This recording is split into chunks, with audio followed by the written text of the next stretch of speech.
राधे राधे दोस्तों। सबसे बड़ा भक्त कौन? एक बार फिर देवर्षि नारद के मन में यह अभिमान पैदा हो गया कि वे ही भगवान विष्णु के सबसे बड़े भक्त हैं। वे सोचने लगे, मैं रात दिन भगवान विष्णु का गुणगान करता हूँ, फिर इस संसार में मुझसे बड़ा भक्त और कौन हो सकता है। किंतु पता नहीं श्री हरि मुझे ऐसा समझते हैं या नहीं। यह विचार कर नारद भगवान विष्णु के पास क्षीर सागर में पहुँचे और उन्हें प्रणाम किया।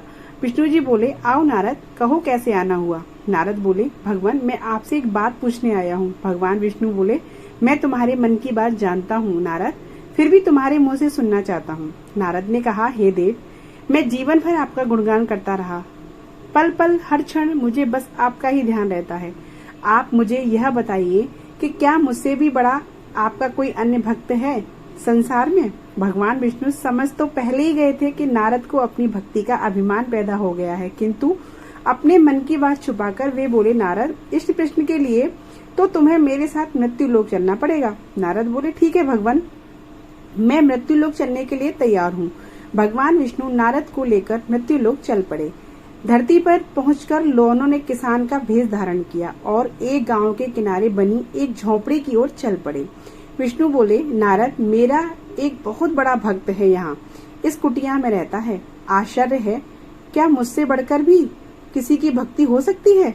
नारद के मुंह से निकला, क्या वह भी मेरी तरह आपका ध्यान लगाए रहता है?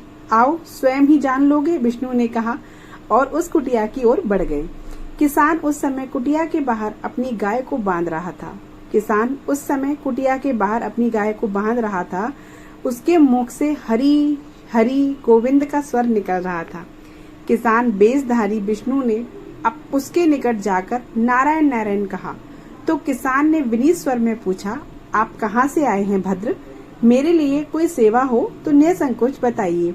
किसान बेशधारी भगवान विष्णु ने कहा, हम नगर जा रहे हैं पर अंधेरा घिरने लगा है, वन में जंगली पशुओं का डर है, इसलिए रात भर आश्रय चाहते हैं।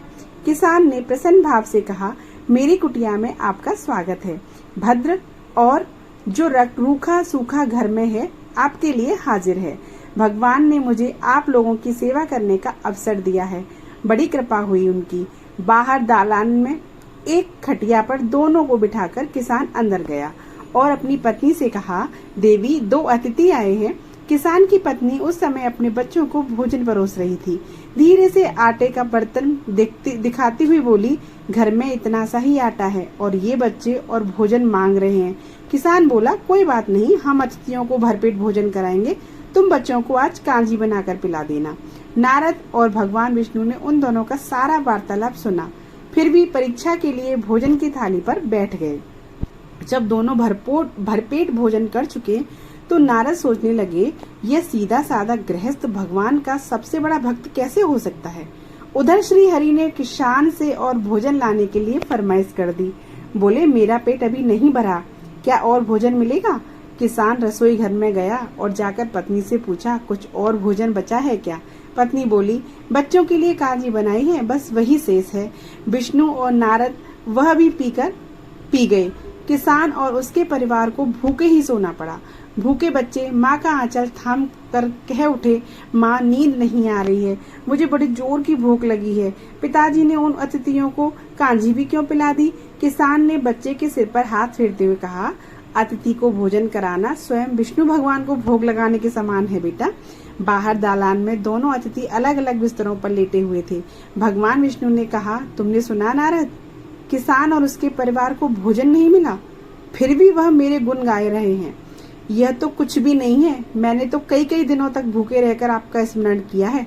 अगले दिन सुबह उन्होंने देखा किसान भगवान विष्णु की मूर्ति के सामने कह रहा था, गोविंद हरि हरि, तुम सदा मेरे मन में बसे रहो, बस मुझे कुछ और नहीं चाहिए। फिर दोनों अतिथियों से बोला, हरि की बड़ी कृपा है, वही जग का रखवाला है, प्रभु की दया से रात को कोई कष्ट तो नहीं हुआ।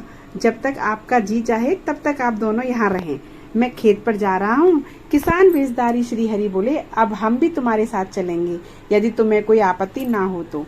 नारद और विष्णु भगवान किसान के साथ उसके खेत पर गए। किसान बोला, यही है अपना खेत, अब मैं अपना काम करूँगा, गोविंद हरि हरि। नारद बोले, तुम तो सत्पुरुष हो, भगवान के बड़े भक्त हो, हर घड़ी उनका नाम लेते रहते हो। किसान बोला, अरे कहाँ, काम से जब भी थोड़ा बहुत समय मिलता है तभी उनका नाम लेता हूँ। नारद ने पूछा, कब कब मिलता है समय? किसान बोला, सुबह उठता हूँ तब, रात को सोता हूँ तब, और दिन भर जब भी काम से समय मिल जाए। ओह, समझा, नारद के मुख से निकला। दोनों जब किसान से विदा लेकर चले तो नारद ने व्यंग्यात्मक स्वर में कहा, आपने सुना भगवान, वह सुबह शाम 2 बार ही आपका स्मरण करता है, जबकि मैं हर समय ध्यान करता हूँ, फिर भी आप उसे महान भक्त बताते हैं।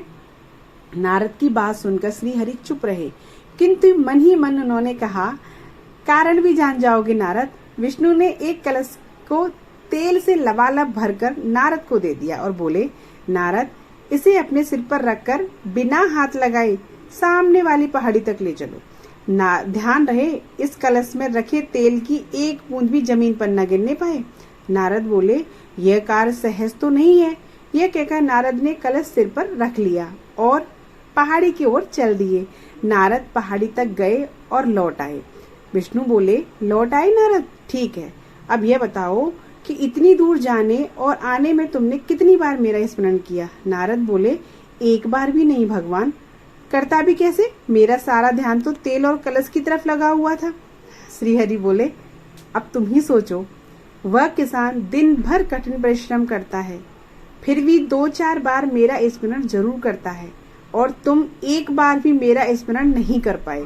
विष्णु जी की बात सुनकर नारद जी के अंतर्चक्षु खुल गए। वह श्री हरि के चरणों में गिरकर बोले, मान गया प्रभु, जो संसार के झंझटों में रहकर भी आपका स्मरण करते हैं वे ही सबसे बड़े भक्त हैं। दोस्तों, आज की कथा आपको कैसी लगी हमें कमेंट बॉक्स में जरूर बताइएगा, और कमेंट बॉक्स में राधे राधे जरूर लिखिएगा। Thank you. राधे राधे।